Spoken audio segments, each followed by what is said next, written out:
আমার চ্যানেলে সবাইকে স্বাগত। আজকে অলংকারের তৃতীয় পর্ব। এর আগের পর্বে আমি বলেছিলাম যে অলংকারকে মূলত দুটি ভাগে ভাগ করা যায়, একটা হচ্ছে শব্দালংকার আর একটা হচ্ছে অর্থালংকার। তো আমাদের প্রথম পর্বে আমরা শব্দালংকারগুলো কভার করেছিলাম, যার লিঙ্ক আই বাটনে দেওয়া আছে। আর দ্বিতীয় পর্বে অর্থালংকারের মধ্যে শুধুমাত্র উপমা এবং রূপক সম্পর্কে বলা হয়েছিল, সেটার লিঙ্কও তোমরা আই বাটনে গিয়ে পেয়ে যাবে। তো আজকে আমরা যেটা নিয়ে আলোচনা করব সেটা হচ্ছে অর্থালংকারের আরও কিছু ভাগ। তো সেটা বলার আগে বলা উচিত যে অর্থালংকারকেও আমরা কিছু ভাগে ভাগ করতে পারি। তার মধ্যে একটা হচ্ছে সাদৃশ্যমূলক অলংকার। এই সাদৃশ্যমূলক অলংকারের মধ্যেই পড়ে উপমা এবং রূপক। এছাড়া সাদৃশ্যমূলক অলংকারের মধ্যে আরও কিছু রয়েছে, যেমন উৎপ্রেক্ষা, দৃষ্টান্ত, সমাসোক্তি ইত্যাদি। এছাড়াও অর্থালংকারের আরও কিছু ভাগ রয়েছে, যেমন সেটা যদি আমরা একটু চার্টে দেখে নিই। প্রথমে যেটা বললাম সাদৃশ্যমূলক অলংকার, যার মধ্যে রয়েছে উপমা, রূপক, উৎপ্রেক্ষা, অপনহুতি, ব্যতিরেক, সমাসোক্তি, দৃষ্টান্ত ইত্যাদি অলংকার। দ্বিতীয়ত বিরোধমূলক অলংকার, যার মধ্যে বিরোধাভাস, বিভাবনা, অসঙ্গতি, বিষম ইত্যাদি অলংকার। তারপরে শৃঙ্খলামূলক অলংকার, যার মধ্যে কারণমালা, একাবলি ইত্যাদি।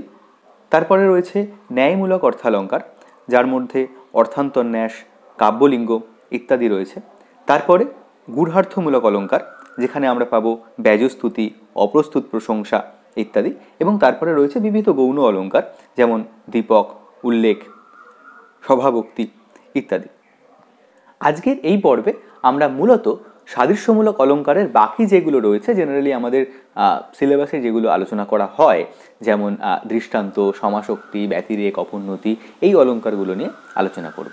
তাহলে চলো শুরু করা যাক। আজকের আলোচনায় প্রথমে যে অলংকারটা নিয়ে আমরা আলোচনা করব সেটা হলো উৎপ্রেক্ষা। তবে সাদৃশ্যমূলক অলংকার আলোচনার ক্ষেত্রে যেটা আমাদের বারবার মনে রাখতে হয় সেটা হলো উপমেয় এবং উপমান কাকে বলে। মনে আছে নিশ্চয়ই, আগের পর্বে আলোচনা করেছিলাম, তাও বলে দিচ্ছি। উপমেয় হচ্ছে যাকে তুলনা করা হয়, আর উপমান হচ্ছে যার সঙ্গে তুলনা করা হয়। অর্থাৎ আমি যদি বলি চাঁদের মতো মুখ, তো সেক্ষেত্রে কাকে তুলনা করছি? চাঁদের মতো মুখ, মুখকে তুলনা করছি। তাহলে মুখটা কি? মুখটা হলো উপমেয়, মুখকে তুলনা করা হচ্ছে। আর কার সঙ্গে তুলনা করা হচ্ছে? চাঁদের সঙ্গে। তাহলে চাঁদটা কি? উপমান। তাহলে কি দাঁড়ালো?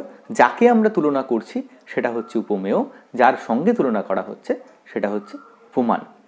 উৎপ্রেক্ষা অলংকারের সংজ্ঞায় বলা হয় যে যে অলংকারের ক্ষেত্রে নিকট সাদৃশ্যের জন্য, যে অলংকারের ক্ষেত্রে নিকট সাদৃশ্যের জন্য বা মিল থাকার জন্য উপমেয়কে উপমান বলে ভ্রম হয়, সেখানে কি হয়? উৎপ্রেক্ষা অলংকার হয়। কি বলা হলো?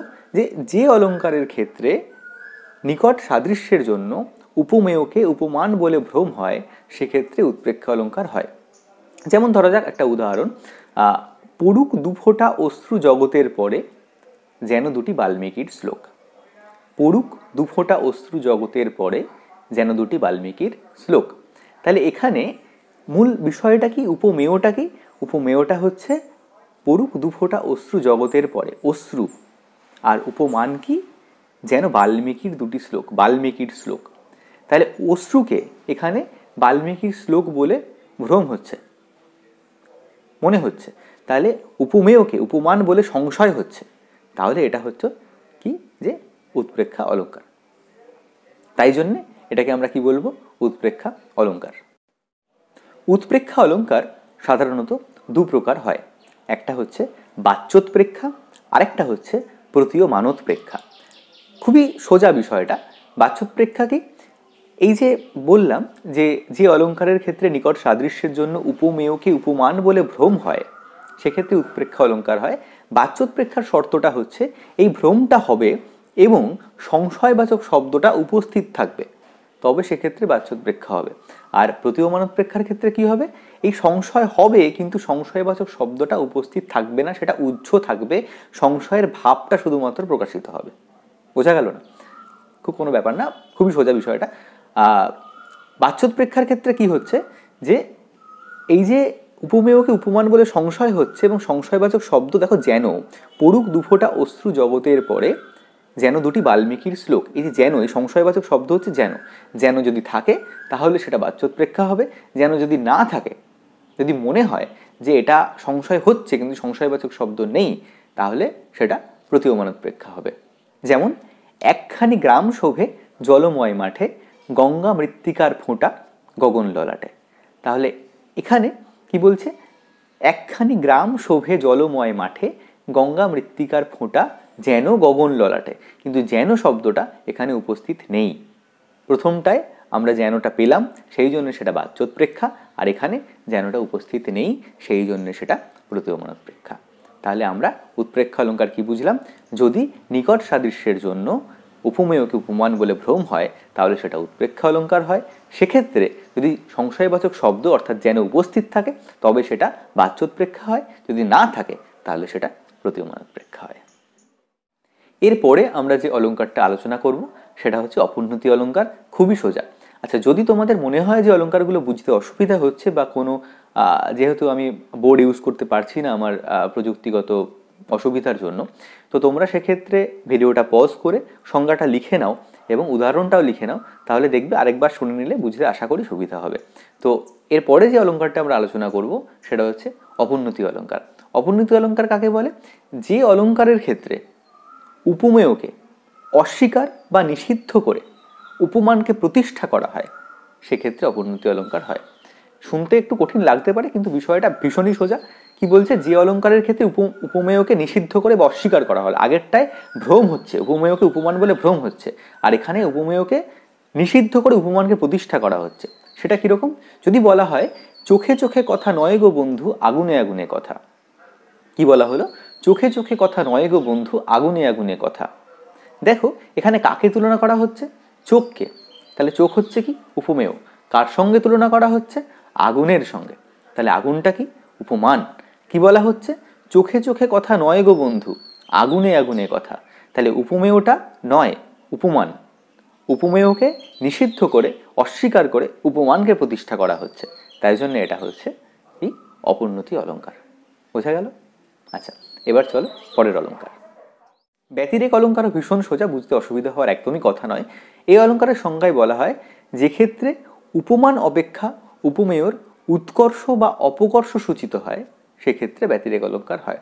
অর্থাৎ যে অলঙ্কারের ক্ষেত্রে কি দেখা হয় যে উপমানের থেকে উপমেয় ভালো বা খারাপ। এটা দু ধরনের হয়। একটা হচ্ছে উৎকর্ষাত্মক ব্যতিরেক, আর একটা হচ্ছে অপকর্ষাত্মক ব্যতিরেক। এটা কি? যে অলঙ্কারের ক্ষেত্রে উপমান অপেক্ষা উপমেয় ভালো, উৎকর্ষ, সেটা উৎকর্ষাত্মক ব্যতিরেক। আর যে অলঙ্কারের ক্ষেত্রে উপমান উপমেয় অপেক্ষা নিকৃষ্ট, খারাপ, সেটা হচ্ছে অপকর্ষাত্মক ব্যতিরেক। ধরো বলা হলো যে সিংহ যিনি মাঝাখিনী তনু অতি কোমলিনী। কি বলছে? যে রাধার কোটি, এটা বিদ্যাপতির একটা পদ, এখানে কি বলা হচ্ছে যে রাধার কোটি বা কোমর সিংহের থেকেও সুন্দর বা সরু, সিংহের থেকেও ক্ষীণ। তাহলে এখানে রাধার কোটির সঙ্গে তুলনা করা হচ্ছে কার? সিংহের কোটির। তাহলে রাধার কোটি হচ্ছে উপমেয় আর সিংহের কোটি হচ্ছে উপমান। তাহলে উপমান অপেক্ষা সিংহের কোটি অপেক্ষা রাধার কোটি এখানে ভালো না খারাপ? ভালো। তাই উপমান অপেক্ষা উপমেয়ের উৎকর্ষ সূচিত হচ্ছে, তাই জন্য এটা উৎকর্ষাত্মক ব্যতিরেক। আর যদি বলা হয় তোমরা নাগার নাগা গারোর চেয়ে গারো, নাহি ধর্ম নাহি জ্ঞান হৃদয়ে কাহারো, তো এখানে তোমাদের ধর্মজ্ঞান ইত্যাদিকে কি বলা হচ্ছে যে নাগার থেকেও নিকৃষ্ট, তোমরা গারোর থেকেও নিকৃষ্ট। সেক্ষেত্রে উপমান অপেক্ষা উপমেয় এক্ষেত্রে নিকৃষ্ট, এই জন্য এটা হচ্ছে অপকর্ষাত্মক ব্যতিরেক। তাহলে সোজা কথায় কি দাঁড়ালো? যেখানে উপমানের সঙ্গে উপমেয় একটা তুলনা হচ্ছে এবং সেই তুলনাটায় দেখানো হচ্ছে যে উপমানের থেকে উপমেয় ভালো বা উপমানের থেকে উপমেয় খারাপ। যদি ভালো হয় তাহলে সেটা উৎকর্ষাত্মক, আর যদি খারাপ হয় তাহলে সেটা অপকর্ষাত্মক ব্যতিরেক।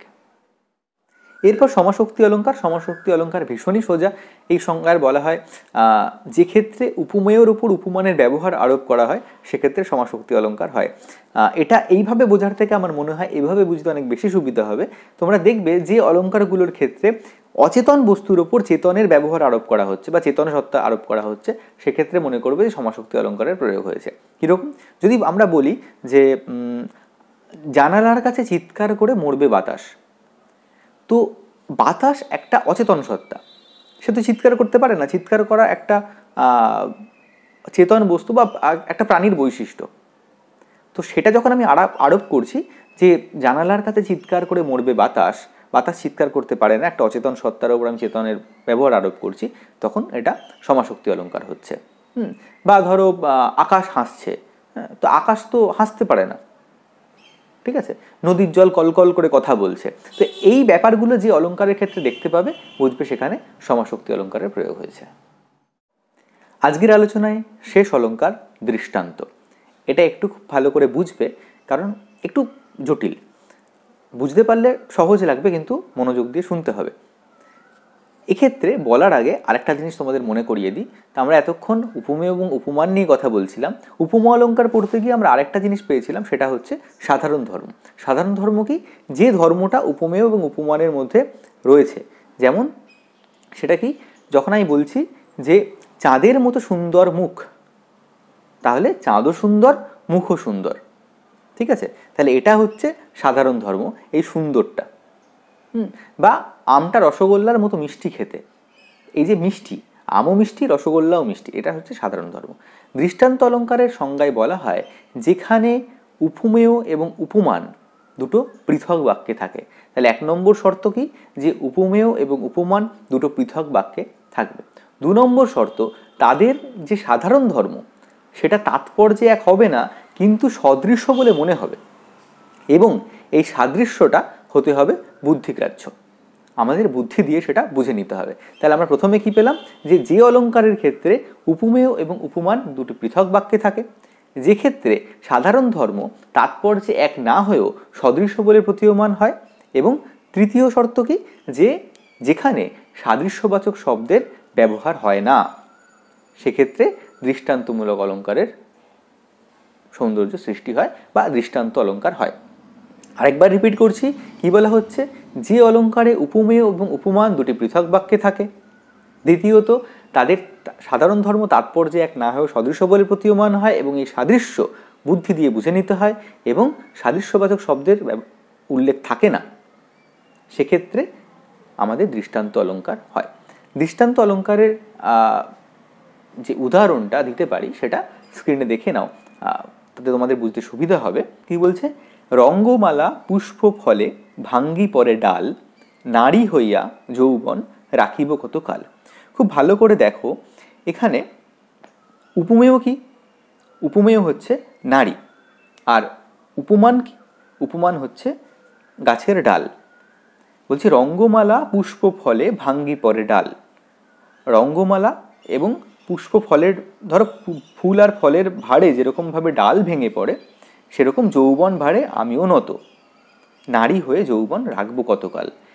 যখন পুষ্প ফলে ডাল ভারী হয়ে যায়, তখন সে সেই ভার সহ্য করতে না পেরে ভেঙে পড়ে, আর নারী হয়েও এই যৌবনের ভার আমি কতকাল রাখবো। তাহলে এখানে নারী যেটা উপমেয় আর ডাল যেটা উপমান, সেটা দুটো পৃথক বাক্যে রয়েছে, তাদের মধ্যে সাদৃশ্যবাচক শব্দ কিছু নেই। আর পুষ্পফলের ভারে ডালের ভেঙে পড়া এবং যৌবন ভারে নারীর ভেঙে পড়া, এই দুটো সদৃশ্য বলে মনে হচ্ছে, কিন্তু তাদের তাৎপর্য এক নয়। বোঝা গেল? তাই জন্য এটা হচ্ছে দৃষ্টান্ত অলঙ্কারের উদাহরণ। কঠিন লাগলো? আচ্ছা, দৃষ্টান্ত অলঙ্কারের আরেকটা উদাহরণ দিচ্ছি, এটা লক্ষ্য করো। পর্বত গৃহ ছাড়ি বাহিরায় যবে নদী সিন্ধুর উদ্দেশ্যে, কার হেনা সাধ্য যে সে রোধে তার গতি। দানব নন্দিনী আমি রক্ষ কুলবধূ, রাবণ শ্বশুর মম মেঘনাথ স্বামী, আমি কি ডরাই সখী ভিখারি রাগবে। এখানে কি বলছে? যে পর্বত গৃহ ছেড়ে নদী যবে বেরিয়ে যায়, কার সাধ্য তাকে রোধ করতে পারে?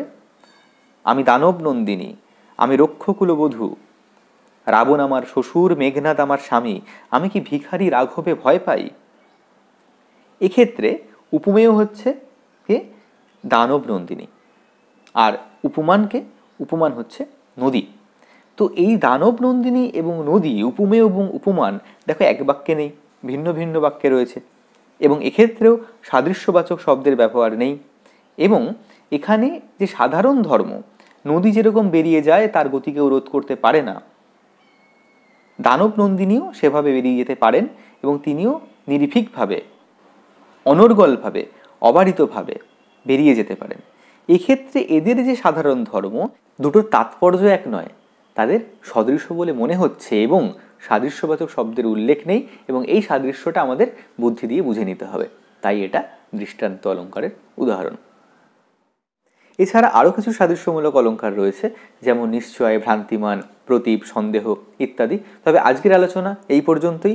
দেখা হবে পরের পর্বে আমরা আলোচনা করব বিরোধমূলক অলঙ্কার নিয়ে। আজকের পর্ব তোমাদের কেমন লাগলো জানিও। ভালো হলে ভিডিওটা অবশ্যই লাইক করো, শেয়ার করো বন্ধুদের সঙ্গে। দেখা হচ্ছে পরের পর্বে।